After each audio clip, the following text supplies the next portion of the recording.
Hello everyone, कैसे हैं आप सब। आई होप सो कि आप सब अच्छे होंगे और आप सब अपने बोर्ड एग्जामिनेशन की प्रिपरेशन भी एज यूजुअल फंटास्टिक तरीके से कर रहे होंगे मेरे प्यारे बच्चों। बेटा, आज का जो हमारा लेक्चर होने वाला है, लेक्चर नंबर 33, अगेन वो प्रैक्टिस सेशन के ऊपर होने वाला है, जहाँ पे हम एडमिशन ऑफ पार्टनर के फुल फ्लैशेस क्वेश्चन की प्रैक्टिस करेंगे, like working note, revolution account, partners capital account, cash bank and balance sheet.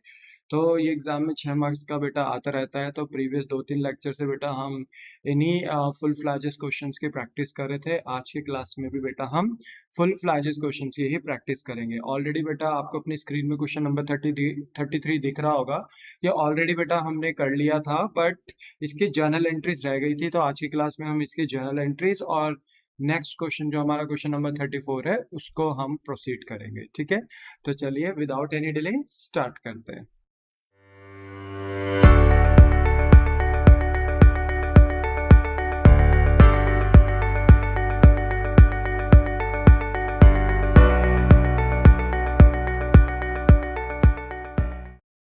ना एवरीवन, बेटा हमने क्वेश्चन नंबर 33 के बेटा जनरल एंट्री पास करनी है। और मैंने आपको प्रायर लेक्चर में जब इसके सारे लेजर्स और बैलेंस शीट वगैरह आपको बेटा प्रिपेयर करवाई थी, तो मैंने वहाँ पर आपको ये बोला भी था कि ये क्वेश्चन इंपॉर्टेंट है, बिकॉज यहाँ पर हम अपने पार्टनर्स का capital account fix capital method के अकॉर्डिंग मेंटेन कर रहे हैं। यानी पार्टनर्स के कैपिटल एक सेपरेट अकाउंट यानी फिक्स कैपिटल अकाउंट में जाएगी, जहाँ पर कैपिटल के अलावा और कुछ नहीं आएगा। बट पार्टनर्स के जो भी इनकम एंड एक्सपेंसेस है उनके लिए हम एक सेपरेट अकाउंट प्रिपेयर करेंगे, जो कि है पार्टनर्स करेंट अकाउंट। ठीक है, तो यहाँ पर आपको बस बेटा जनरल एंट्री मारते वक्त भी इसी बात का ध्यान रखना है कि अगर आप किसी पार्टनर को इनकम एंड एक्सपेंसेस दे रहे हैं तो वो उनके कैपिटल में ना जाकर उनके करंट अकाउंट में जाएगा। ठीक है, एंट्रीज हमने प्रीवियसली एक क्वेश्चन में हमने देखी भी थी, हमने जनरल एंट्रीज ऑलरेडी पास करी हुई हैं बेटा, तो कोई प्रॉब्लम नहीं होनी चाहिए। बट एंट्रीज हम इसलिए कर रहे हैं क्योंकि जितनी प्रैक्टिस बेटा इसकी होना उतना ही कम है। तो अगर आपको अपने कंसेप्ट स्ट्रांग रखने हैं जनरल एंट्री में, तो रेगुलरली इनकी प्रैक्टिस करें। ठीक है, तो इसलिए क्वेश्चन नंबर 33 में बेटा हम जनरल एंट्री पास करेंगे। तो यहाँ देखिए बैलेंस शीट आपको दी हुई है। क्वेश्चन बेटा हमने प्रायर लेक्चर में ऑलरेडी डिस्कस करा हुआ था। बस बेटा मैं डायरेक्ट आता हूँ और बताता हूँ कि जेड एडमिट हो रहा था बेटा, एडिशनल इन्फॉर्मेशन में बताया गया था 1 अप्रैल 2016 को। और हमें पहला पॉइंट दे दिया गया था कि जो प्रोविजन फॉर डाउटफुल डेट है वो हमें मेंटेन करना है 5% से ऑन डेटर। तो बेटा हमने 60,000 का 5% बोलते हैं ना कैलकुलेट करा था, तो ये हमारा आया था 3,000 रुपीज कि हमें अपने 3,000 का प्रोविजन मेंटेन करना है। बट हम ऑलरेडी कितना प्रोविजन मेंटेन करके रखे हुए हैं बेटा अपने डेटर्स के ऊपर 2,400 का। तो हमें ना 600 से और प्रोविजन बढ़ाना है। यानी हमें ना अपने डेटर्स के ऊपर शक हो रहा है कि शायद फ्यूचर में डेटर्स हमें इतने पैसे ना दे। कितने से? 3,000 से। बट ऑलरेडी 2,400 रुपए का तो प्रोविजन हमने बना रखा है ओल्ड बैलेंस शीट में। तो हमें बस प्रोविजन कितने से क्रिएट करना है? 600 से। तो इससे होगा क्या बेटा कि हमारी ना प्रोविजन नाम की लायबिलिटी बढ़ रही है। तो जब हमारी लायबिलिटीज बढ़ती है ना बेटा, तो as per rules of accounting जब लायबिलिटीज हमारी बढ़ती है तो हम लायबिलिटीज को क्रेडिट करते हैं। ठीक है, तो देखो हमने प्रोविजन फॉर डाउटफुल डेट को 600 रुपए से बढ़ाया। 600 से क्यों? क्योंकि 3,000 हमने provision for doubtful date maintain करना था, 2,400 हम ऑलरेडी कर चुके हैं। तो 600 से हम अपना provision for doubtful debt increase कर देंगे, यानी अपने शक को और बढ़ा देंगे। तो शक कैसे बढ़ेगा? आप अपना प्रोविजन क्रिएट कर देंगे, और प्रोविजन का पैसा आप इधर उधर कहीं यूज भी नहीं कर सकते बेटा। ये सिर्फ बोलते ना फ्यूचर में होने वाले बेड डेट के लिए ही यूज होगा। दैट्स वाई आपके लिए लायबिलिटी भी है। तो आपकी लायबिलिटी ये इंक्रीज हुई 600 से। लायबिलिटी के बढ़ने से बेटा हमें नुकसान भी हुआ। और ये नुकसान बेटा अगर देखा जाए तो as per rules of accounting debit होते हैं। जितने भी हमारे एक्सपेंसेस होते हैं वो डेबिट होते हैं। पर बेटा ये नुकसान जो हमें मिलेगा प्रोविजन के बढ़ने से, वो नुकसान किसको मिलेगा बेटा? रिवोल्यूशन को। तो रिवोल्यूशन को नुकसान मिला, एक्सपेंस मिला, and all expenses are debited. तो एंट्री होगी revolution account debit to provision for doubtful debt 600 से। बहुत सिंपल है बेटा, बहुत सिंपल। ठीक है, उसके बाद बेटा नेक्स्ट है हमारा कि हमारे पास एक आउटस्टैंडिंग रेंट आया था 15,000 रुपीज का। ये आउटस्टैंडिंग रेंट का मतलब मैंने आपको लास्ट क्लास में बताया था, एक ऐसा रेंट जो आपको पे कर देना चाहिए था, बट ये अभी तक आपने पे नहीं किया। That is your liability. ये लायबिलिटी आपने पुरानी बैलेंस शीट में बेटा शो नहीं कर रखी थी। Now it is to be recorded. अब आपको ये रिकॉर्ड करना है। तो सोचो आपकी लायबिलिटी इंक्रीज हो रही है बेटा, और as per rules of accounting, as per rules of accounting जब आपकी लायबिलिटीज बढ़ती हैं बेटा तो क्रेडिट होता है। तो हमने देखो बेटा आउटस्टैंडिंग रेंट नाम की लायबिलिटी बढ़ा दी, तो आउटस्टैंडिंग रेंट क्रेडिट कर दिया। बट लायबिलिटी के बढ़ने से जो नुकसान हुआ ऑल एक्सपेंसेस आर डेबिटेड। वो नुकसान हमने किसको दे दिया, रिवोल्यूशन को, क्योंकि आपको पता है कि रिकॉन्स्टिट्यूशन के दिन यानी जब भी न्यू पार्टनर एडमिट होता है तो जो भी हमें एसेट्स और लाइबिलिटी के बढ़ने घटने से नुकसान होता है वो रिवोल्यूशन में जाता है। तो ये नुकसान रिवोल्यूशन में चला गया, तो अगेन हमने रिवोल्यूशन को डेबिट किया 15,000 से। लाइबिलिटी बढ़ी 15,000 से, रिवोल्यूशन में नुकसान भी पहुंच गया 15,000 से। बोलो क्लियर हो गई बात। और नरेशन पास कर दी, being outstanding rent payable now recorded. जो आपने पहले रिकॉर्ड नहीं किया अब आपने उसे रिकॉर्ड कर दिया। फिर उसके बाद बेटा आपको एक एक्रूड इनकम दिख रहा है 4,500 का, does not appear in the books of the firm, it is now to be recorded. मतलब 4,500 की एक ऐसी इनकम है जो आपने अर्न कर ली बट अभी तक वो ड्यू नहीं हुई। ठीक है, अर्न बट नॉट ड्यू, मतलब आपने मेहनत तो कर दी, आपने अपना काम तो कर दिया, बट उस इनकम को ना रिसीव करने का अधिकार अभी नहीं आया, क्योंकि वो एक ड्यू डेट जो होती है उस इनकम को लेने की वो अभी तक आई नहीं है। बट आपको पता है, आपको फील हो रहा है कि मेरी इनकम हो रही है, ठीक है, मैं उस इनकम को अर्न कर चुका हूँ, बट क्योंकि कॉन्ट्रैक्ट ही ऐसा हुआ है कि वो इनकम अभी नहीं मिलेगी, आपको एक फ्यूचरिस्टिक डेट पे मिलेगी। तो कहने का मतलब है कि ये एक्रूड इनकम बेटा एक तरीके से हमारी बेटा अर्नड इनकम है, बस अभी तक रिसीव नहीं हुई क्योंकि ड्यू डेट नहीं आई, तो दैट्स वाई ये हमारा एसेट है। और अगर ये हमारा एसेट है बेटा तो ऐसे में हमें फायदा हो जाएगा, क्योंकि ये एसेट हमने पहले पुरानी बैलेंस शीट में नोट नहीं करा था। तो बेटा एसेट आ रहा है तो ऑल एसेट्स आर डेबिटेड, तो एक्रूड इनकम को हमने डेबिट कर दिया। ठीक है, all assets are debited. But asset के आने से, एसेट को रिकॉर्ड करने से बेटा हमें ना फायदा हो गया, तो ऑल इनकम्स आर क्रेडिटेड। ये रूल्स ना बेटा बहुत अच्छे से क्लियर होने चाहिए। आप तो क्लास 12th में आ गए हैं, उम्मीद करते हैं कि आपको ये रूल्स क्लियर होंगे। नहीं है तो ये रूल्स बेटा बिल्कुल डाई हार्ड याद होने चाहिए कि सारे एसेट और एक्सपेंस डेबिट होते हैं, इनकम लायबिलिटी कैपिटल्स क्रेडिट होती हैं। अनफॉर्चुनेटली अगर आपके asset expense income liability capital अगर घटती हैं तो ऐसे में फिर इनका बैलेंस डेबिट से अपोजिट हो जाता है। जिनका डेबिट बैलेंस है वो क्रेडिट, और जिनका क्रेडिट बैलेंस है उनका डेबिट बैलेंस हो जाता है। तो ये आपको ध्यान में रखना है। ठीक है, अब यहाँ पे ध्यान रखेंगे बेटा कि एसेट के एक्रूड इनकम के बढ़ने से आपको फायदा हुआ and all incomes are credited, तो आपने रिवोल्यूशन अकाउंट क्रेडिट कर दिया 4,500 से। बोलो क्लियर हो गया, ये एंट्री भी आपको समझ में आ गई होगी। नरेशन है being accrued income now recorded. इसके बाद बेटा नेक्स्ट पॉइंट हमारा है कि एक्स ना टेक ओवर कर रहा है investment at N agreed value of 18,000। बेटा वो 24,000 की इन्वेस्टमेंट को कितने में लेकर जा रहा है, 18,000 में। तो बिजनेस को सीधा सीधा 6,000 से नुकसान हो गया, क्योंकि इन्वेस्टमेंट की वैल्यू थी 24,000, बिजनेस ने इन्वेस्टमेंट में पैसे इन्वेस्ट करे थे 24,000, बट एक्स उसको लेकर जा रहा है 18,000 रुपीज में। तो बिजनेस को बेटा सीधा सीधा 6,000 का नुकसान हुआ।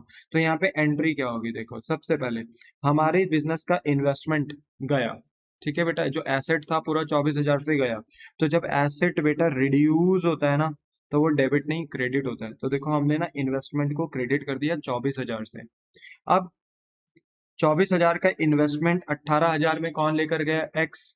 तो देखा जाए कायदे से हमें एक्स की कैपिटल को रिड्यूस करना चाहिए था, क्योंकि एक तरीके से ना बेटा एक्स को नुकसान दिया जाएगा। क्यों, क्योंकि देखो बिजनेस का एसेट एक्स लेकर चला गया, उसने बिजनेस को पैसे नहीं दिए, तो ये बिजनेस का नुकसान हुआ, बिजनेस ये नुकसान एक्स को देगी। तो नुकसान जो है ना बेटा, फायदे नुकसान यहाँ पर इस क्वेश्चन में कैपिटल में ना ट्रांसफर होकर करंट में ट्रांसफर होंगे, क्योंकि ये फिक्स कैपिटल मेथड है। तो इसलिए बेटा देखो हमने एक्स करंट अकाउंट को डेबिट कर दिया। सोचो वो बिजनेस का एसेट भी लेकर जा रहा है और बिजनेस को पैसे भी नहीं दे रहा, तो बिजनेस कहेगी कि हम आपकी कैपिटल रिड्यूस करते हैं, बट आपकी क्योंकि कैपिटल फिक्स्ड है तो आपके कैपिटल को ना छेड़कर हम करंट अकाउंट को छेड़ेंगे और आपका करंट अकाउंट रिड्यूस कर देंगे। तो करंट अकाउंट बेटा बिजनेस के लिए नॉर्मली लायबिलिटी होती है, पर आप यहाँ पर पार्टनर को नुकसान दे रहे हो तो उससे पार्टनर का करंट अकाउंट रिड्यूस होगा, यानी लायबिलिटी रिड्यूस होगी, और जब लायबिलिटी रिड्यूस होती है तो वो डेबिट होता है। तो एक्स का करंट अकाउंट हमने डेबिट कर दिया। और मेरे बच्चे देखो इन सब में ना बिजनेस को नुकसान हो गया कितने का बेटा, 6,000 का, and all expenses are debited. तो अगर बिजनेस को नुकसान हुआ है तो बिजनेस इस नुकसान को कहाँ दिखाएगी, जो इन्वेस्टमेंट के थ्रू हुआ, इस नुकसान को दिखाया जाएगा रीवैल्यूएशन अकाउंट में। तो देखो हमने रिवोल्यूशन अकाउंट को डेबिट कर दिया 6,000 से, तो ये हमारी एंट्री बन गई। X current account debit, revolution account debit to investment account. ठीक है, इन्वेस्टमेंट क्यों कम हुआ, क्योंकि इन्वेस्टमेंट जा रहा है बिजनेस से। एक्स का करंट अकाउंट क्यों कम किया, क्योंकि वो इन्वेस्टमेंट को लेकर जा रहा है बट पैसे दे नहीं रहा, बिजनेस ने एक्स का करंट अकाउंट ही रिड्यूस कर दिया। रिवोल्यूशन को क्यों डेबिट किया, क्योंकि बिजनेस का एक्सपेंस है, बिजनेस का एक्सपेंस हो गया, क्योंकि 24,000 का इन्वेस्टमेंट एक्स 18 में लेकर जा रहा है, तो 6,000 रुपए तो बिजनेस के पास आएंगे नहीं, तो बिजनेस का नुकसान हो गया बेटा। ये नुकसान कौन झेलेगा, रीवैल्यूएशन अकाउंट। ठीक है, तो ये एंट्री आपकी होगी, नरेशन हो गया been investment taken over by X, ठीक है। फिर इसके बाद बेटा देखो नेक्स्ट है हमारे पास ई पॉइंट में है बेटा प्रॉफिट शेयरिंग रेशियो, इसकी तो कोई एंट्री पास नहीं होती। और उसके बाद कैपिटल गुडविल की बातें हैं। तो देखो रिवोल्यूशन का काम जितना होना था वो ए से लेके डी पॉइंट तक हमने कर दिया ना। अब हम ये देखेंगे बेटा कि हमें रिवोल्यूशन में फायदा हुआ कि नुकसान हुआ। देखा जाए बेटा जब हमने इसका क्वेश्चन किया था तो हमने रिवोल्यूशन अकाउंट बनाया था, हमें पता है कि हमें लॉस वगैरह हो रहा है। बट हम ऐसी उम्मीद कर रहे हैं कि मान लो कि क्वेश्चन में सिर्फ हमसे जर्नल एंट्री ही पूछी है, तो बेटा हम कोई अकाउंट वगैरह थोड़ी बनाएंगे, है ना। कोई लेजर वगैरह अकाउंट वगैरह थोड़ी प्रिपेयर करेंगे, बैलेंस शीट थोड़ी प्रिपेयर करेंगे, हमें तो प्रिपेयर करनी होगी सिर्फ जर्नल एंट्री। तो उस सिनारियो में आप रिवोल्यूशन का प्रॉफिट लॉस कैसे निकाल सकते हो, ये आपको आना चाहिए। तो देखो कुछ नहीं करना है, देखो जो डेबिट वाले रिवोल्यूशन है उनको अलग लिखो और जो क्रेडिट वाले रिवोल्यूशन है उसे अलग लिखो, आपको ईज हो पाए। इसलिए बेटा डेबिट वाले रिवोल्यूशन मैंने पिंक कलर से मार्क कर दिए एंड जो क्रेडिट वाला रिवोल्यूशन है उसको मैंने येलो कलर से मार्क कर दिया। अब बेटा जितने भी ये डेबिट वाले रिवोल्यूशन है ना, ये आपके नुकसान है, ऑल एक्सपेंसेस आर डेबिटेड। और जितने भी ये क्रेडिट वाले रिवोल्यूशन है येलो वाले, ये आपके फायदे हैं, ये आपको फायदा हुआ because all incomes are credited, इसलिए रिवोल्यूशन अकाउंट यहाँ पर क्रेडिट हो रहा है।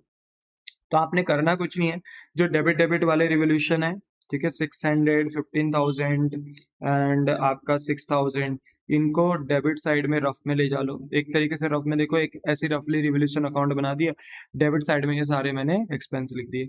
इनकम बेटा कितना है, सिर्फ 4,500 से मैंने क्रेडिट साइड में लिख दिया। अब चेक करा क्रेडिट साइड बढ़ी है डेबिट साइड बढ़ी है, तो देखो बेटा डेबिट साइड का टोटल है 21,600, क्रेडिट साइड का टोटल है 4,500। तो आपका ना एक्सपेंस साइड ज्यादा आ रहा है, कितने से ज्यादा आ रहा है, 17,100। तो रिवोल्यूशन अकाउंट में डेबिट साइड अभी भी ग्रेटर है 17,100 से।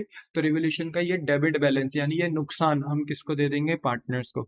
तो फाइनली ये नुकसान बेटा हम किसको सौंप देंगे, पार्टनर्स को। तो अब पार्टनर्स का करंट अकाउंट डेबिट होगा क्योंकि हम पार्टनर्स को नुकसान दे रहे हैं, एक्सपेंस दे रहे हैं। तो पार्टनर्स का करंट अकाउंट बढ़ेगा नहीं, कम हो जाएगा, जिससे पार्टनर्स के प्रति बिजनेस की लायबिलिटी भी कम हो जाएगी क्योंकि उनका करंट अकाउंट इंक्रीज नहीं हो रहा, उनका करंट अकाउंट रिड्यूस हो रहा है। दरअसल बेटा देखो ये बात आपको मैंने पहले भी बताई थी कि करंट अकाउंट में आप पार्टनर्स के जितने भी फेवरेबल चीजें डालोगे बिजनेस के लिए लायबिलिटी ना बढ़ेगी, और जितनी अनफेवरेबल चीजें डालोगे ना यानी नेगेटिव चीजें, तो उससे बिजनेस की जो लायबिलिटी है ना वो रिड्यूस हो जाएगी, ठीक है, रिड्यूस हो जाएगी।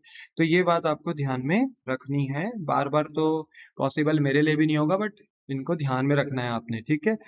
कोशिश मैं करूंगा कि आपको कभी कोई प्रॉब्लम ना हो, बट स्टिल जो चांसेस आपको मिलते हैं लर्न एंड अंडरस्टैंड करने के लिए उनको वहीं समझ जाएं तो बेहतर है बेटा। तो यहाँ पर मुझे एक बात बताओ, हमने रिवोल्यूशन का जो डेबिट बैलेंस है, मतलब जो भी अभी भी डेबिट में फिगर बच रहा है 17,100 क्योंकि डेबिट साइड बढ़ा है 17,100 से, तो ये जो नुकसान हुआ है बेटा रिवोल्यूशन में ये किसको दे देंगे, एक्स और वाई को, और इनसे इनका करंट अकाउंट रिड्यूस होगा, यानी बिजनेस के लिए लायबिलिटी बढ़ेगी नहीं, बिजनेस के लिए लायबिलिटी घट जाएगी। तो देखो एक्स और वाई का करंट अकाउंट हमने डेबिट कर दिया, और जो रिवोल्यूशन का डेबिट बैलेंस था बेटा जो लॉस था, क्योंकि वो लॉस हमने एक्स और वाई को दे दिया, तो रिवोल्यूशन का डेबिट बैलेंस अब क्रेडिट हो जाएगा क्योंकि लॉस रिड्यूस हो जाएगा। जब एक्सपेंस कम होते हैं बेटा तो वो क्रेडिट हो जाते हैं, तो बिजनेस का नुकसान एक्स और वाई को मिला, तो बिजनेस का जो रिवोल्यूशन का लॉस था डेबिट बैलेंस था वो क्रेडिट हो गया, और ये लॉस एक्स और वाई को मिल गया, ठीक है।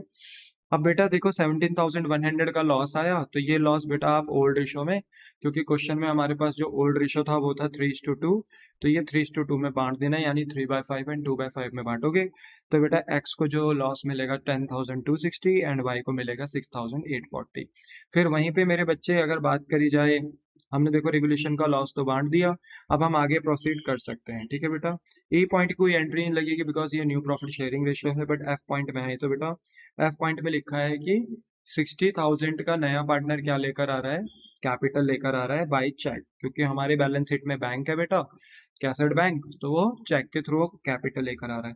जी पॉइंट में बोल दिया कि जेड बेटा गुडविल भी लेकर आ रहा है इक्विवेलेंट टू फर्म गुडविल, यानी जो फर्म की गुडविल है उसमें से जो उसके हिस्से की गुडविल होगी, हिज शेयर, जो भी उसके हिस्से की गुडविल होगी वो कौन लेकर आएगा, जेड लेकर आएगा, जिसको हम प्रीमियम फॉर गुडविल भी बोलते हैं।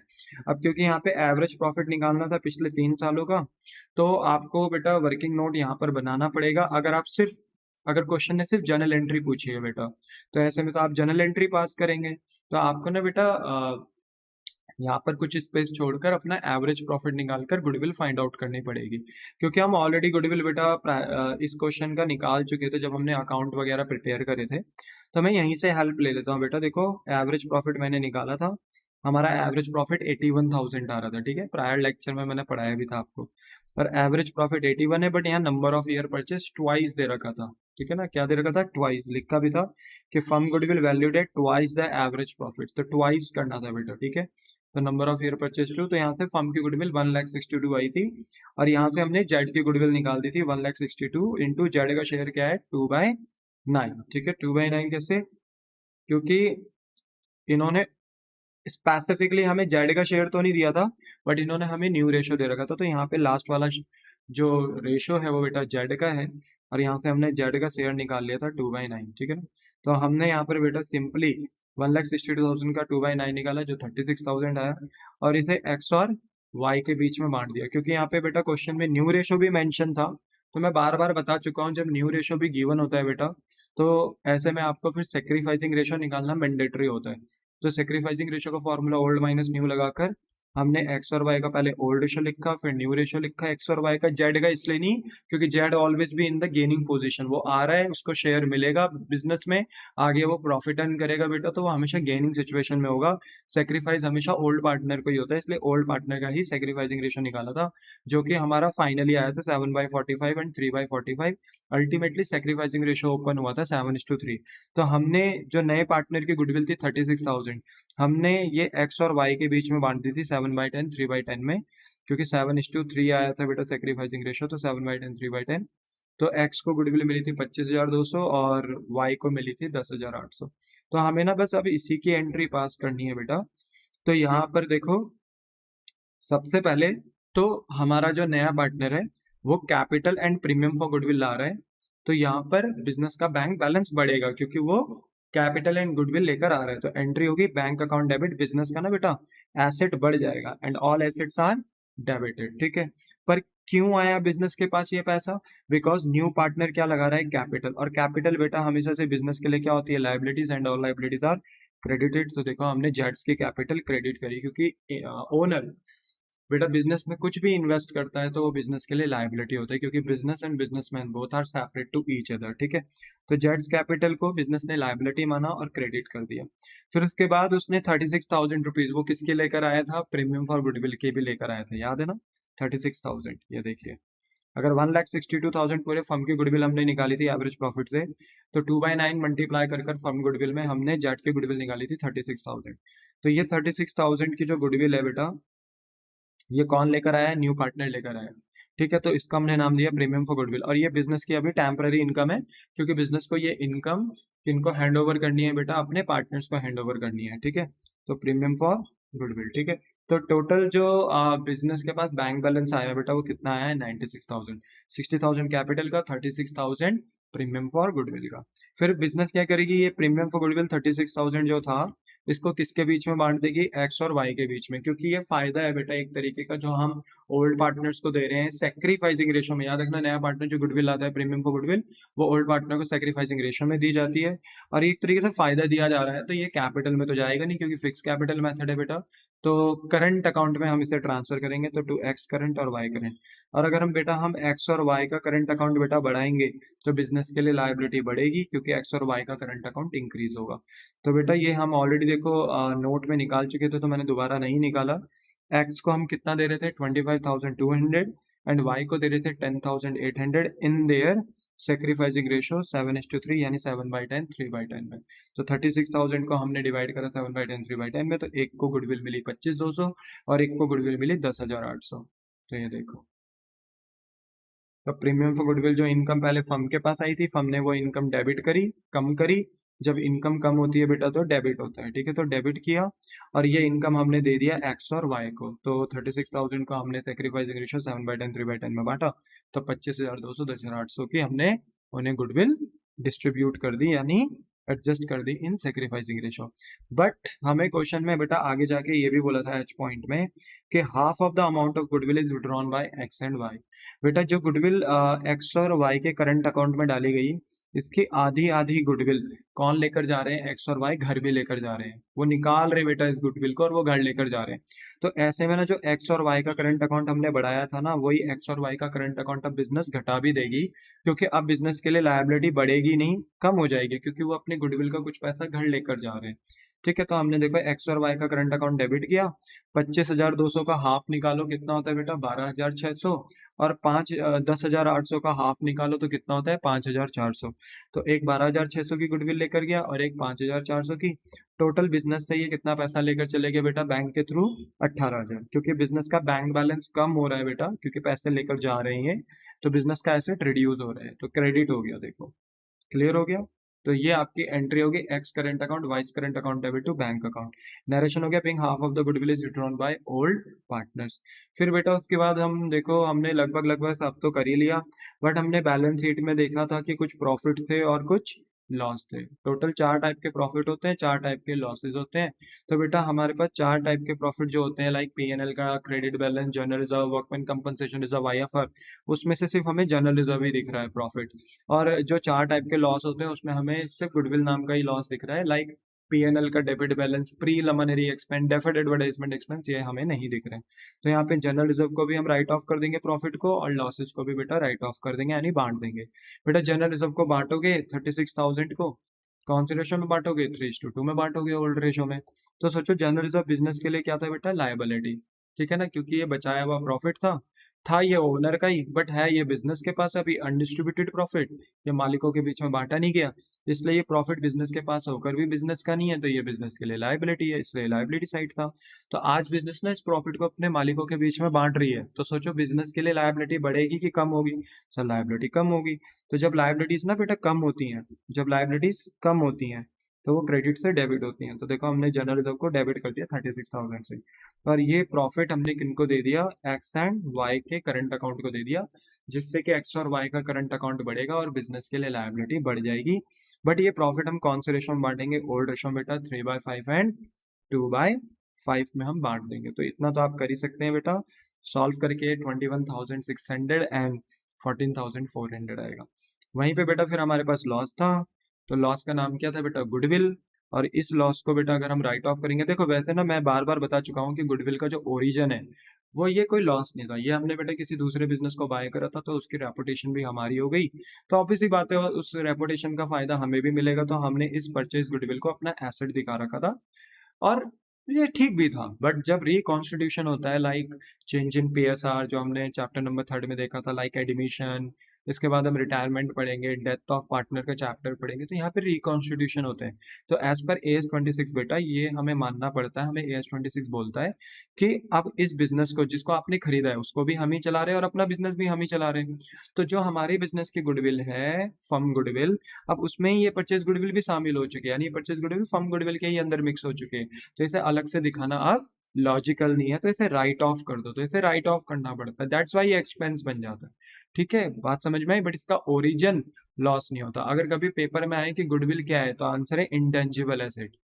बाकी यहाँ पर एक बचे हुए 3 लॉसेज होते हैं, like PNL, preliminary and deferred advertisement expense, हम उनको फिक्टिशियस एसेट बोलते हैं, वो लॉसेज होते हैं, उनका तो बाय ओरिजिन ही लॉस है, वो तो है ही पहले से लॉस।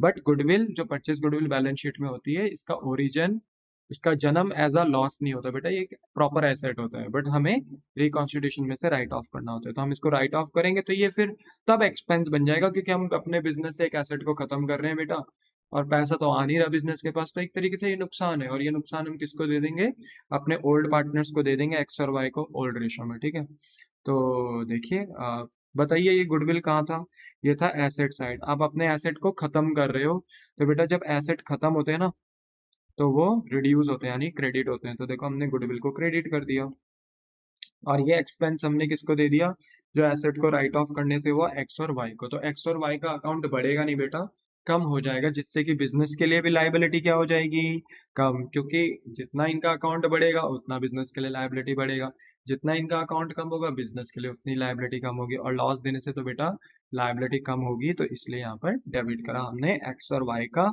करंट अकाउंट, कौन से रेशो में, ओल्ड रेशो में, क्योंकि ये पुरानी बैलेंस शीट में था, तो ओल्ड ही रेशो में बांटा जाएगा। अब 30,000 को 3/5 2/5 में बांटोगे, तो एक को 18,000 और एक को 12,000 का लॉस मिलेगा, और ये करंट अकाउंट में ट्रांसफर हो जाएगा। बोलो बात समझ में आई? तो X current account debit, Y current account debit to goodwill account करके हमने एंट्री पास कर दी। नरेशन हुआ being goodwill write off between old partner in old ratio. तो आई होप सो कि आपको बेटा ये जनरल एंट्री क्लियर हो गई हो। मैंने विद आपको बेटा अकाउंटिंग रूल्स के साथ ये एंट्री समझाई एंड आई होप सो कि अब आप एंट्री करेंगे। सर एक बार बताओ, अगर यहाँ पे ना मतलब करंट अकाउंट वगैरह नहीं होता तो तब बेटा फ्लक्चुएटिंग मेथड होता, तब पता क्या होता है, जितने भी फायदे नुकसान होते हैं ना, जितने भी फायदे नुकसान होते हैं वो करंट में नहीं जाते। ठीक है, करंट में नहीं जाते, वो सब कहाँ जाते हैं बेटा, कैपिटल अकाउंट में। तब हम करंट की जगह क्या लिखते हैं, कैपिटल। तब ना बेटा हम पार्टनर्स के ना दो दो अकाउंट मेंटेन नहीं करते, जैसे कैपिटल का अलग, इनकम एंड एक्सपेंस का अलग। एक सिंगल अकाउंट बनता जिसको हम पार्टनर फिक्स कैपिटल नहीं, पार्टनर्स कैपिटल अकाउंट बोलते। उसी में कैपिटल, उसी में ये सारी इनकम, उसी में ये सारे एक्सपेंसेस आते, और फिर ये ओपनिंग बैलेंस लास्ट में क्या बन जाता, प्लस माइनस करने के बाद जो भी इनकम एक्सपेंस होते फिर क्लोजिंग बन जाता। तब और भी आसान हो जाता है, एक ही अकाउंट बनाना होता है ना, बस ये बात है। बोलो क्लियर हो गई बात? चलो, अब अगर आपको बात क्लियर हो गई तो 33 के बाद बेटा हमारा नेक्स्ट क्वेश्चन है 34, जो कि वंस अगेन इंपॉर्टेंट क्वेश्चन है, इसको भी देखेंगे। देखो क्वेश्चन में लिखा है कि राजेश रवि आपके पास पार्टनर है जिनके बीच का प्रॉफिट शेयरिंग रेशियो 3:2 है। इनकी बैलेंस शीट 31 मार्च 2016 को हमें प्रोवाइडेड है। लाइबिलिटी साइड में बेटा क्रेडिटर्स हैं 38,500 के, एक आउटस्टैंडिंग रेंट है जो हमें पे कर देना चाहिए था बट अभी तक हमने पे किया नहीं 4,000 का, जो लाइबिलिटी है। कैपिटल हमें राजेश रवि की दी है बेटा 29,000 15,000, टोटल करके दिया है बाहर 44,000। फिर हमारे पास एसेट साइड में बेटा कैश बैलेंस है 2,000, स्टॉक का बैलेंस दिया है अनसोल्ड गुड्स जो at the end of the year अभी तक बिके नहीं, तो उनको हम अपना बेटा क्लोजिंग स्टॉक का नाम देते हैं और वो बिजनेस के लिए एसेट होता है, तो ये 15,000 हमें यहाँ दिया गया है।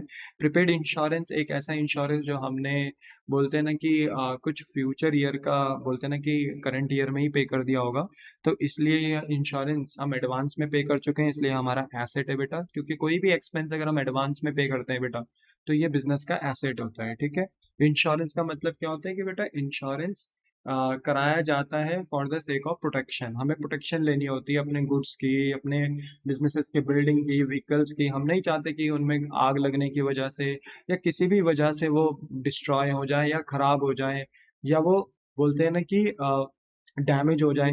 तो इसलिए मेरे बच्चे हम ना पर्टिकुलरली इंश्योरेंस कंपनी से इंश्योरेंस लेते हैं।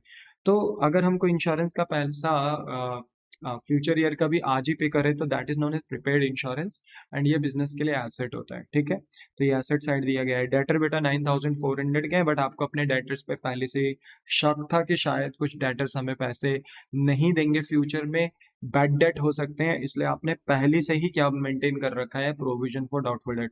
And provision is your liability, आप लाइबिलिटी साइड दिखा सकते हो, बट हमारा जो सीबीएसई बोर्ड है, स्टेट बोर्ड है, उसका जो दिखाने का तरीका वो ये है कि अगर कोई भी प्रोविजन किसी एसेट से लिंक करता है, जैसे provision for doubtful date debtor से लिंक करता है, तो इसको इसी से लेस कर दो, तो कोई बात नहीं, ये भी ठीक है। ठीक है, तो 9,000 हमने नेट अपने डेटर्स बाहर दिखा दिए। बताओ ये हमारे रियल डेटर है 9,000 की 9,400 हमारे रियल डेटर है? The answer is 9,400। क्यों बेटा? क्योंकि देखो वसूली करने तो मैं 9,400 के पास ही जाऊंगा, क्योंकि ये 400 का शक ना हमने किया है, एज अ बिजनेस हमने किया अपने डेटर्स के ऊपर, उन्होंने मना नहीं किया। तो इसलिए जब मैं पैसे लेने जाऊंगा तो पूरे 9,400 के डेटर्स के पास जाऊंगा, इसलिए मेरे रियल डेटर 9,400 हैं, बट मेरे नेट डेटर 9,000 है। मैंने जो भी मेरे बिजनेस में पार्टनरशिप फर्म में इंटरेस्ट रखते हैं मैंने उनको बता दिया कि मानते हुए चलो कि कितने डेटर से पैसे मिलने की गुंजाइश है, 9,000। ठीक है, मशीनरी कितनी है बेटा आपके पास पड़ी हुई, फैक्ट्रीज में 19,000, बिल्डिंग है आपके पास 35,000, फर्नीचर है आपके पास 5,000 रुपए का। तो this is your fix asset, जो नीचे मशीनरी बिल्डिंग फर्नीचर आपको दिए गए हैं, ये फिक्स एसेट है, ये 1 साल से अधिक के लिए हमारे पास रहेंगे। ठीक है, टोटल दिया है 86,500 बोथ साइड बेटा, लाइबिलिटीज एंड एसेट्स में। फिर लिखा है कि रमन एडमिट हो रहा है as a new partner, Raman को हम इंट्रोड्यूस कर रहे हैं एज अ न्यू पार्टनर, जो कि कैपिटल लाएगा कितने रुपए की अपने साथ, 16,000 के साथ, और न्यू प्रॉफिट शेयरिंग रेशियो दे दिया है बेटा राजेश रवि एंड रमन के बीच में 5:3:2। देखो रमन का पर्टिकुलरली शेयर नहीं दिया बट न्यू रेशियो तो दे दिया ना, तो जो लास्ट वाला रेशियो है 2 टाइम्स यानी 2/10, ये किसका शेयर हो गया, रमन का। ठीक है, 2/10 हो गया तो ये रमन का हो गया। ठीक है, और आगे लिख दिया फिर नेक्स्ट सेंटेंस में कि Raman is unable to bring in any cash for goodwill, Raman अपने साथ गुडविल लेकर नहीं आ रहा है, so it is decided to value the goodwill on the basis of Raman share in the profits and the capital contributed by him. तो कह रहे हैं कि अब ये डिसाइड करा जा रहा है कि जो हम गुडविल वैल्यू करेंगे फर्म की, और फिर फर्म की गुडविल से किसकी गुडविल निकालेंगे, रमन की, वो कैसे निकलेगा कि रमन के शेयर को बेस लिया जाएगा, रमन शेयर ऑफ प्रॉफिट, यानी रमन का शेयर कितना था बेटा 2/9, 2/9 को बेस लिया जाएगा और उसकी कैपिटल जो उसने कंट्रीब्यूट करी है उसको बेस लेकर हम फर्म की गुडविल निकालेंगे। और ऐसा ना बेटा हम एक ही जगह करते थे जो कि था हिडन गुडविल, ठीक है। तो हिडन गुडविल में ना बेटा हम 3 स्टेप्स में हिडन गुडविल निकालते थे। पहले स्टेप में बेटा हम पूरे नई फर्म की कैपिटल निकालते थे, total capital of new firm, जिसका फॉर्मूला होता था न्यू पार्टनर की capital and reciprocal of his share. तो रमन के शेयर को कंसिडर करते थे, उसका शेयर रेसिप्रोकल करते थे उसी की कैपिटल के साथ। जैसे अगर रमन का शेयर 2/9 है तो हम 9/2 कर देते थे।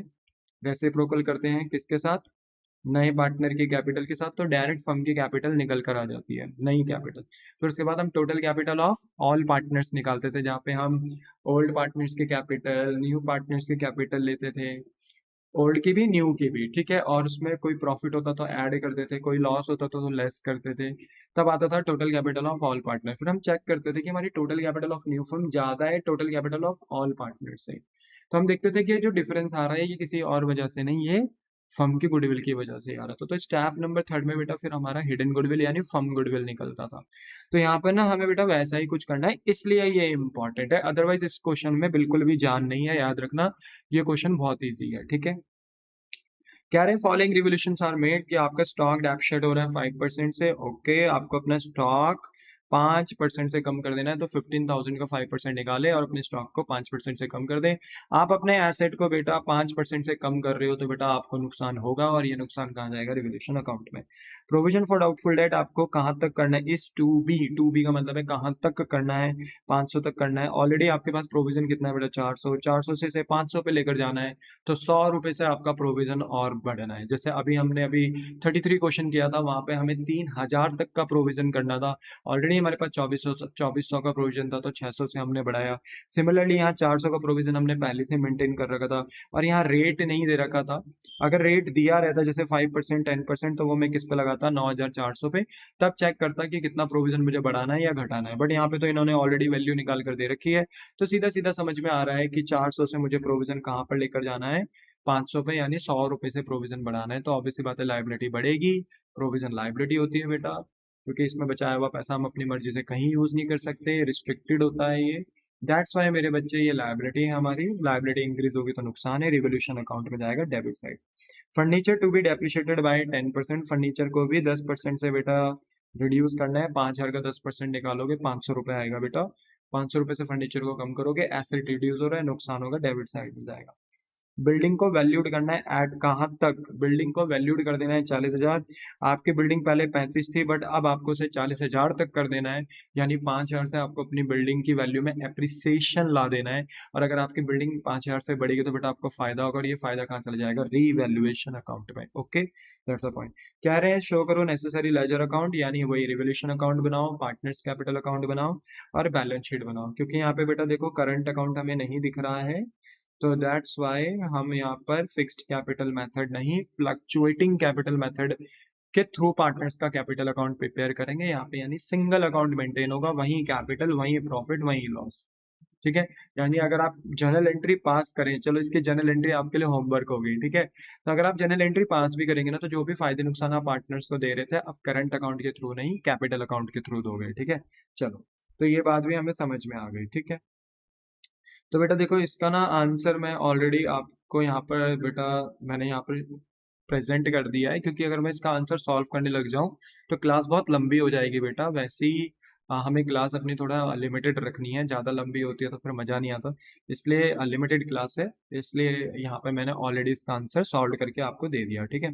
देखो सबसे पहली बात, मैंने आपको क्वेश्चन में न्यू रेशो दे रखा है, और ओल्ड रेशो तो खैर होता ही है, नहीं है ओल्ड रेशो तो इस फिर ओल्ड रेशो आप इक्वल ले सकते हो 1:1, अगर मैं ना दूं तो। बट न्यू रेशो आपको अगर मैंने दिया है तो अच्छी बात है, नहीं होता तो फिर निकालना भी पड़ता है हमें, ठीक है। बट देखो न्यू रेशो इन्होंने ऑलरेडी दे रखा है, तो यहाँ पर हम मैंडेटरी बेटा हमको कंपलसरी हो जाएगा कि क्या निकाले सेक्रीफाइसिंग, क्योंकि देखो सेक्रीफाइसिंग रेशो ना हम स्मार्ट वर्क से भी निकाल सकते हैं। अगर ये न्यू रेशो नहीं देते ना बेटा, तो हम as per method 1, as per method 2, 3 जो हमने सीखे थे, सिंपल, एक्वायर, सरेंडर, तो वहां पर हमने अपने स्मार्ट वर्क बना रखे हैं कि as per method 1 of new ratio, अगर हम मेथड 1 के अकॉर्डिंग न्यू रेशो निकाले तो वहां पर हमारा ओल्ड रेशो सेक्रीफाइस होता है। एक्वायरिंग मेथड में हमारा एक्वायर शेयर सेक्रीफाइस होता है। सरेंडर शेयर मेथड में हमारा सरेंडर शेयर सेक्रीफाइस होता है। तो हमने अपने स्मार्ट वर्क बना रखे, वहां पे हमें सेक्रीफाइसिंग रेशो निकालने की जरूरत भी नहीं पड़ती बेटा। बट क्योंकि यहाँ पे इन्होंने न्यू रेशो दे रखा है तो अब मैंडेटरी होगा सेक्रीफाइसिंग रेशो निकालना, क्योंकि यहाँ पर बेटा ना देखो, हम फर्म की गुडविल तो निकालेंगे, भले ही हिडन गुडविल का कंसेप्ट लगाएंगे या, बट निकालेंगे, ठीक है। क्योंकि देखो नए पार्टनर की गुडविल गिवन नहीं है, फर्म की गुडविल गिवन नहीं है, फिर भी गुडविल की बातें यहाँ पर की जा रही, तो ये हिडन गुडविल का कंसेप्ट है। तो यहाँ पे गुडविल तो निकलेगी बेटा, और वहां से हम रमन की भी गुडविल निकालेंगे, और रमन की गुडविल को ओल्ड पार्टनर्स के बीच में सेक्रीफाइसिंग रेशो में बांटा जाएगा। दैट्स वाई मेरा पहला काम यहाँ पे सेक्रीफाइसिंग रेशो निकालना होगा। तो देखो ओल्ड रेशो राजेश रवि के बीच में लिख दिया 3:2, न्यू रेशो राजेश रवि रमन के बीच में लिख दिया 5:3:2। क्वेश्चन में हमें बेटा गिवन ही था, ठीक है, तो हमने कॉपी पेस्ट किया, सेक्रीफाइसिंग रेशो का फॉर्मूला लगाया, old ratio minus new ratio. Rajesh Ravi का बेटा हम कैलकुलेट करेंगे सेक्रीफाइसिंग रेशो, तो ओल्ड रेशो बताओ, राजेश का क्या है 3/5, रवि का क्या है 2/5। वहीं न्यू रेशो देखा जाए राजेश रवि और रमन के बीच में, देखो रमन का तो हम नहीं निकालेंगे क्योंकि रमन न्यू पार्टनर है, वो गेन करे, तो हम राजेश और रवि का ही चेक करेंगे सेक्रीफाइसिंग रेशो, क्योंकि न्यू पार्टनर के आने से ओल्ड पार्टनर को ही सेक्रीफाइस होता है। तो न्यू रेशो राजेश और रवि का क्या है 5/10 एंड 3/10। एलसीएम लेंगे तो 10 ही आएगा, एलसीएम लेना सबको आना चाहिए, ठीक है यार, ये तो बेसिक है, 6, 7, 8, 9, 10 तक के बच्चों को आता है, तो आप तो 12th में पहुंच चुके हो, ठीक है। एलसीएम 10, 10 है बेटा, 5 के टेबल में 10, 2 टाइम 3 2 6, 10 के टेबल में 10, 1 टाइम 1 5 5, तो सॉल्व करोगे तो 1/10 पॉजिटिव में आ रहा है, मतलब यहाँ पर हमारा राजेश सेक्रीफाइस कर रहे हैं। सिमिलरली आप इसका भी ऐसे निकालोगे तो बेटा रवि का भी 1/10 आ रहा है, पॉजिटिव आ रहा है, मतलब ये सेक्रीफाइस कर रहे हैं, तो ये सेक्रीफाइस हो गया। हाँ, अगर नेगेटिव हो जाता तो इसका मतलब है कि न्यू पार्टनर के आने से किसी ओल्ड पार्टनर को भी क्या हो गया गेन, तब वो भी गुडविल देता उस पार्टनर को, जो पर्टिकुलर पार्टनर क्या करता है सेक्रीफाइस। बट यहाँ पर तो मोस्टली बेटा ओल्ड पार्टनर क्या करते हैं हमारे गेन करते हैं। हमने एक अनु भगवान वाला क्वेश्चन करा था अगर आपको याद हो, जहाँ पे पर्टिकुलरली मैंने आपको गुडविल कैलकुलेट करना सिखाया था कि न्यू पार्टनर गुडविल लाता है और वो किसको देते हैं, हम ओल्ड पार्टनर्स को। अगर आपको याद है मैंने प्रायर लेक्चर में आपको पढ़ाया है बेटा, वहां पे ना शायद अन्नू या भगवान में से कोई एक पार्टनर क्या कर गया था गेन, जबकि ओल्ड पार्टनर हमेशा क्या करते हैं सेक्रीफाइस। बट रियली कभी कभी ऐसा हो सकता है कि ओल्ड पार्टनर में से भी कोई एक पार्टनर क्या कर जाए बेटा गेन, ठीक है, तो बी रेडी फॉर इट, ठीक है। फिलहाल तो मोस्टली केसेस में ओल्ड पार्टनर्स हमेशा सेक्रीफाइस करते हैं, क्योंकि दोनों के डिनोमिनेटर सेम है, तो बेटा यहाँ पे रेशो ओपन हो जाएगा सेक्रीफाइसिंग रेशो, जो कि राजेश रवि के बीच में आया 1:1। अब बेटा हम हिडन गुडविल कैलकुलेट करेंगे। हिडन गुडविल बोले तो नथिंग फर्म गुडविल ही होता है, बट ये डायरेक्टली हमें न्यू डाइस से नहीं दिख रही है क्वेश्चन में, दैट्स वाई हम इसे हिडन गुडविल बोलते हैं। पहला जो हमारा पॉइंट है, स्टेप है, वो है total capital of new firm. यहाँ पे total capital of new firm का फॉर्मूला क्या है बेटा, न्यू पार्टनर की कैपिटल ले लो और उसका शेयर रेसिप्रोकल कर लो। तो न्यू पार्टनर की कैपिटल कितनी दी है बेटा हमें 16,000, तो हमने 16,000 लिया, और रेसिप्रोकल ऑफ हिज शेयर, और न्यू पार्टनर का शेयर क्या था रमन का 2/10 है ना, 2/10, तो 2/10 का रेसिप्रोकल करोगे तो 10/2 आएगा, 2 से बेटा ये 10 5 टाइम जाएगा, और 16 की मल्टीप्लाई 5 से करोगे तो 80,000। देखो आगे ना total capital of new firm, कितना आसान है। फिर उसके बाद हम निकालेंगे total capital of all partner. अब total capital of all partner क्या होगा, हमें ओल्ड पार्टनर्स की कैपिटल चाहिए, न्यू पार्टनर्स की कैपिटल चाहिए। ओल्ड पार्टनर्स की कैपिटल कितनी है 29 एंड 15,000, ये देखो हमने यहाँ पे लिख दिया, ठीक है, ये थोड़ा सा बेटा यहाँ पे प्रिंटिंग मिस्टेक हो गई, ये 29 है, ठीक है। तो देखो 29 एंड 15,000 लिख दिया। न्यू पार्टनर की कैपिटल कितनी थी बेटा 16,000। बट हमें ना अगर कोई प्रॉफिट है तो वो भी लेने होते हैं, और कोई लॉसेज है तो उन्हें लेस करना होता है।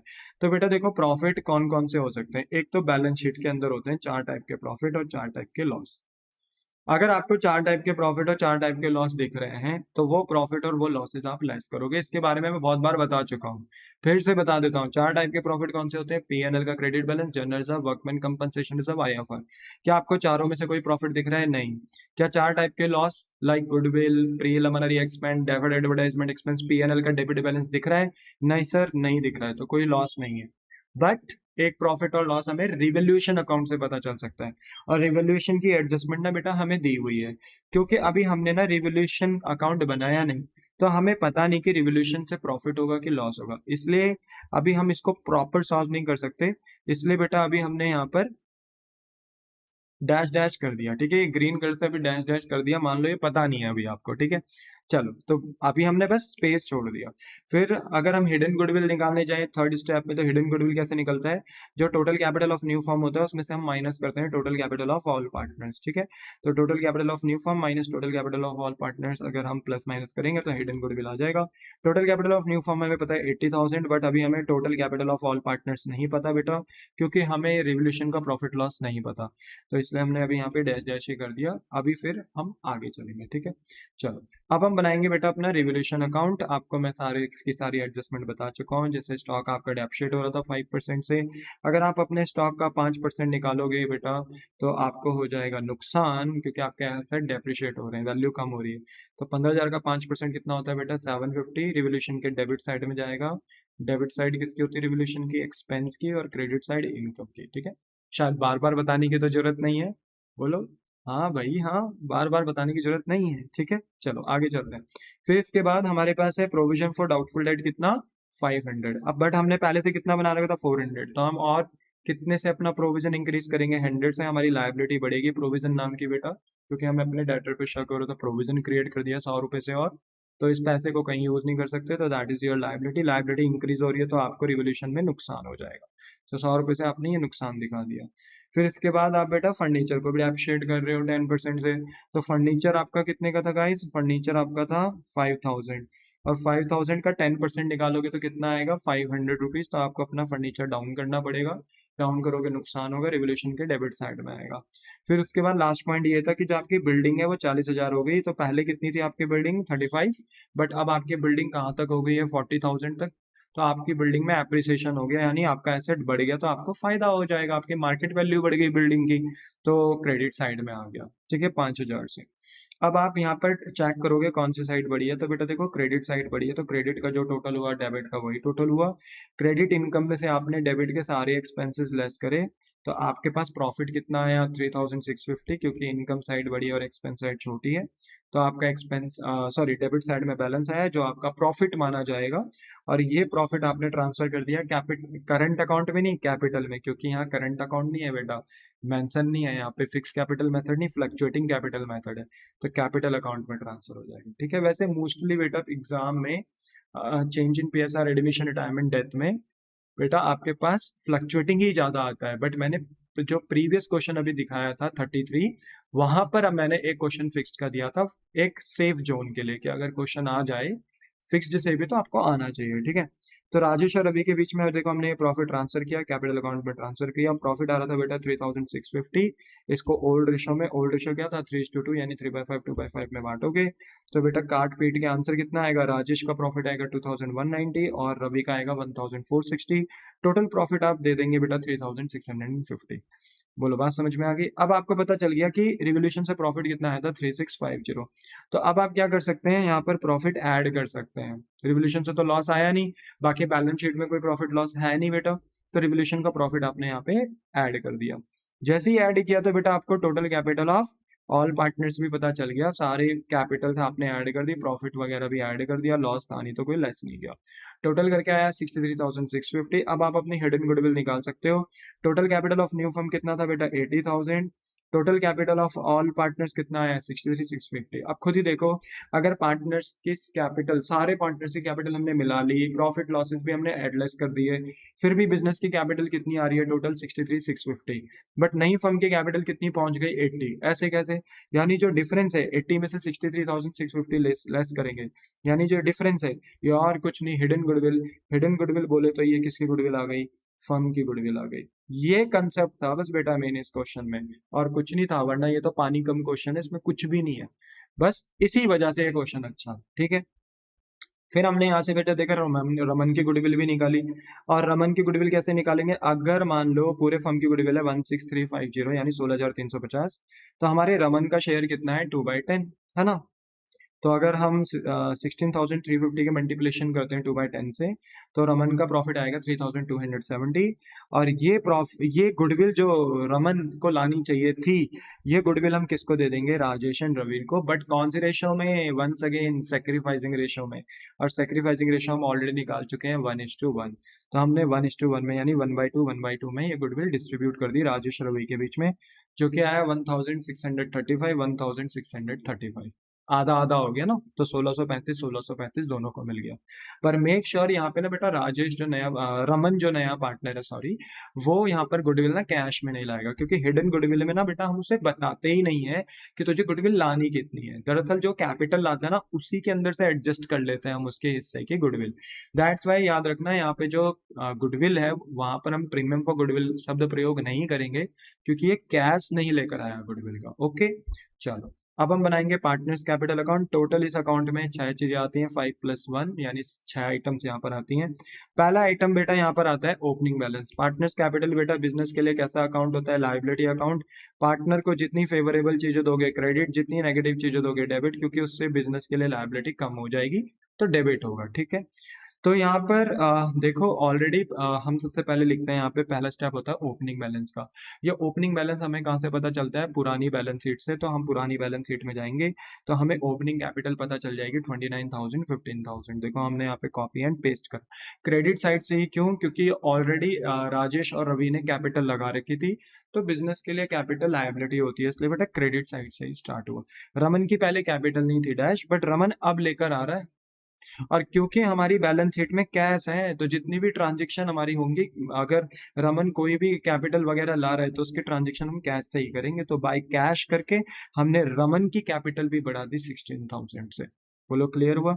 फिर आपको पता है कि रमन को कितनी गुडविल लानी चाहिए थी? 3,270।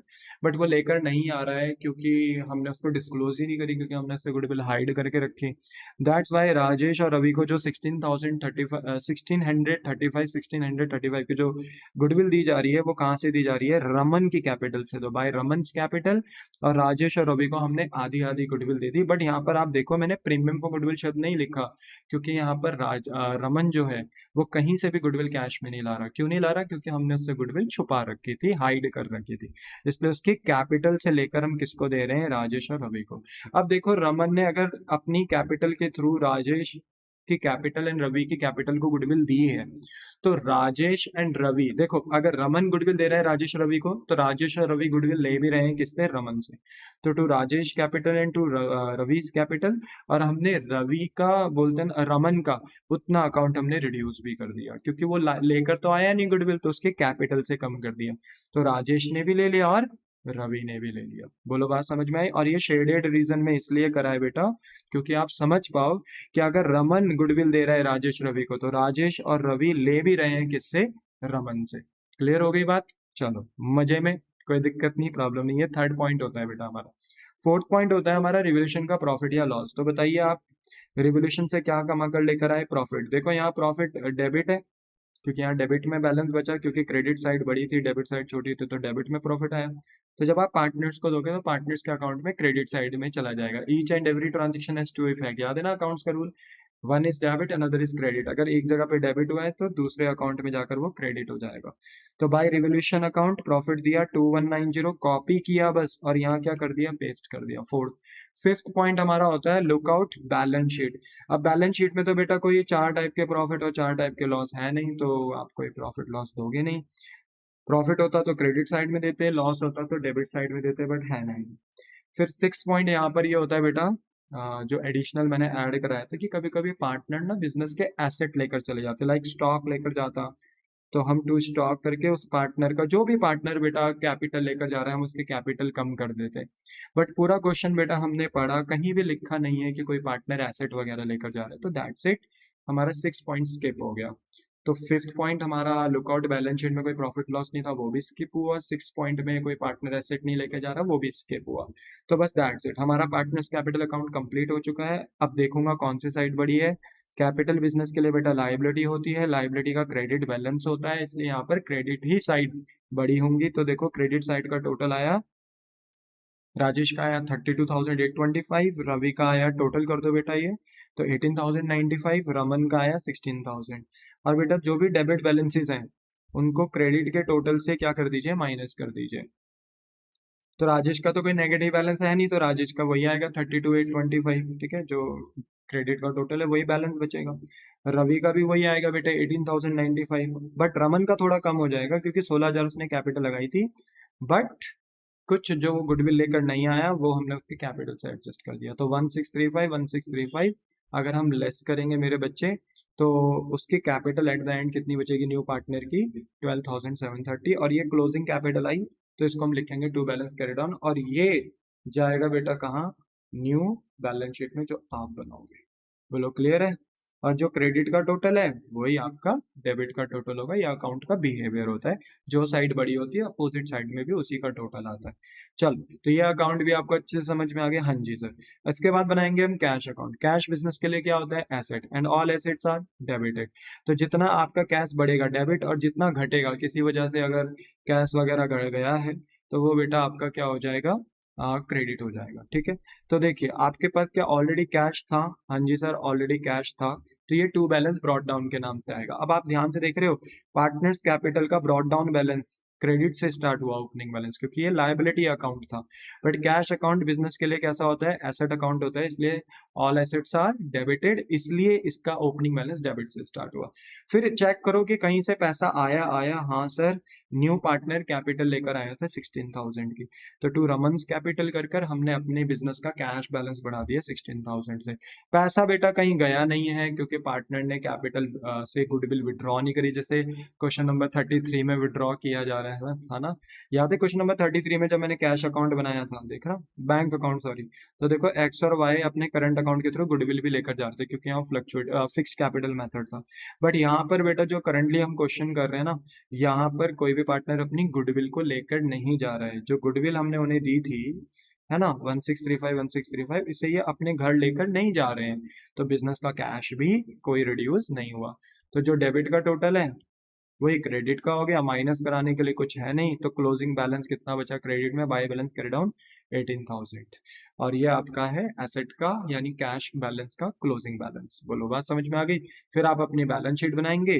बैलेंस शीट कौन सी तारीख को बनाएंगे, जिस तारीख पार्टनर एडमिट हो रहा है, तो पार्टनर एडमिट कब हो रहा है ये बताया तो है नहीं, तो या तो आप 31 मार्च को बना दो बैलेंस शीट, या आप बना दो 1 अप्रैल 2016 को, जो भी आपको सही लगे, एक ही दिन का अंतर है, ट्रांजिशन डेट्स होती हैं, फर्क नहीं पड़ता बेटा। तो बैलेंस शीट हमने बना दिया एज ऑन 1 अप्रैल 2016 को, और बैलेंस शीट क्या शो करती है, हमारी ओवरऑल पोजीशन, तो लाइबिलिटीज अमाउंट, एसेट्स अमाउंट। तो यहाँ पे पहले हम लिखेंगे सबसे पहले कैपिटल, ठीक है, मैं सबसे पहले लाइबिलिटी साइड को सॉल्व करता हूँ, आप चाहे तो एसेट भी सॉल्व कर सकते हो, बाकी मेरी अपनी पसंद है तो मैं लाइबिलिटीज को पहले सॉल्व कर लेता हूँ। तो लाइबिलिटीज का बैलेंस ना देखो, क्लोजिंग बैलेंस आपको यहाँ से पता चल जाएगा, 32,825, 18,095, 12,730 ये क्लोजिंग बैलेंस है, कॉपी करेंगे यहाँ पे पेस्ट कर देंगे, फिर इनका टोटल करिए, बाहर लिखिए 63,650। फिर बेटा हम पुरानी बैलेंस शीट में जाएंगे और देखेंगे कि कोई और लाइबिलिटीज तो नहीं दिख रही है, तो जैसे हमारे पास क्रेडिटर दिख रहा है 38,500, तो इनमें कोई चेंजेस नहीं हो रहा था, हमने इन्हें कॉपी पेस्ट कर दिया। आउटस्टैंडिंग रेंट बेटा हमें दिख रहा है 4,000 का, इसमें कोई चेंज नहीं हो रहा था, हमने इसे एज इट इज बाहर लिख दिया। बात करें बेटा एसेट साइड से, इन्होंने पहले बेटा हमें दिए हैं करंट एसेट, फिर दिए हैं नॉन करंट एसेट यानी फिक्स एसेट, बट हम अपनी बैलेंस शीट में पहले फिक्स एसेट लिखेंगे, क्योंकि बेटा जो कंपनी हमारी यूनिट है ना, हम आगे जाके कंपनीज के बारे में भी पढ़ेंगे, तो वहाँ जब बैलेंस शीट प्रिपेयर करते हैं तो वहाँ पहले नॉन करंट एसेट और फिर करंट एसेट आते हैं, इसलिए पहले हम नॉन करंट एसेट लिखेंगे, अपनी हैबिट बनाते हुए चलेंगे। तो बताइए मशीन का बैलेंस कितना है, 19,000, क्योंकि मशीन में कोई चेंज नहीं हुआ था, एज इट इज लिख दिया। बिल्डिंग बेटा हमारी 35 की थी, बट 35 से ये कितनी हो रही है 40, तो हमें अपनी बिल्डिंग ना 5,000 रुपये से बढ़ानी है, और किसकी वजह से बढ़ी है, रिवोल्यूशन की वजह से। तो बिल्डिंग का जो ओल्ड बैलेंस था 35, इनर कॉलम में लिखा, रिवोल्यूशन प्लस कर कर हमने बिल्डिंग का वैल्यू 5,000 से बढ़ाया और टोटल बाहर कर दिया 40,000। वहीं बेटा हमारे पास फर्नीचर था, फर्नीचर 5,000 का था, बट हमारा जो फर्नीचर है बेटा वो कितने से रिड्यूस हो रहा है, 10% से, तो हमें अपने फर्नीचर को 10% से घटाना है। तो फर्नीचर की ओल्ड बैलेंस 5,000 हमने इनर कॉलम में लिखा, लेस करा रिवोल्यूशन की वजह से 500 रुपये, और नेट फिगर फर्नीचर की बाहर लिख दी 4,500। उसके बाद बेटा देखो हमने सारे फिक्स एसेट लिख दिए, उसके बाद हम लिख रहे हैं अपने करंट एसेट, लाइक स्टॉक हमने लिखा। देखो स्टॉक में भी चेंजेस आ रहे थे, याद है स्टॉक हमें डेप्रिशिएट करना था 5% से। तो स्टॉक हमारे पास बेटा देखो ओल्ड वैल्यू 15,000 थी, बट अपने स्टॉक को डेप्रिशिएट करेंगे, कम करेंगे रिवोल्यूशन की वजह से, तो 15,000 का 5% 750 होता है। ऑलरेडी ये सारी चीजें बेटा आप रिवोल्यूशन अकाउंट में कर चुके हो, तो डाटा आप यहाँ से भी कॉपी कर कर एड लेस यहाँ पर कर सकते हो, ठीक है। तो 15,000 में से 750 लेस होगा, तो नेट फिगर आ जाएगी 14,250। बात करें स्टॉक के बाद बेटा डेटर की, तो डेटर 9,400 रुपए के हैं, बट हम लेस कर रहे हैं उसमें से provision for doubtful date 400। But अब जब मैं नई बैलेंस शीट में provision for doubtful date less करूंगा, तो 400 नहीं करूंगा बेटा, 500 करूंगा। तो देखो यहाँ पर मैंने यही किया है, स्टॉक के बाद डेटर लिए 9,400 और लेस करा है प्रोविजन फॉर डाउटफुल डेट 500, और नेट फिगर बाहर लिख दी 8,900। फिर उसके बाद हमारे पास बेटा प्रीपेड इंश्योरेंस है, इसमें कोई चेंज नहीं हो रहा था, तो ये एज इट इज बाहर लिख दिया। फिर उसके बाद हमारे पास कैश बैलेंस है, बट कैश बैलेंस में अपडेशन हो चुका है, और हमारा कैश बैलेंस बेटा 2,000 से बढ़कर कितना हो चुका है, 18,000। तो हम अपने कैश बैलेंस को सीधा सीधा कितना लिख देंगे, 18,000 लिख देंगे।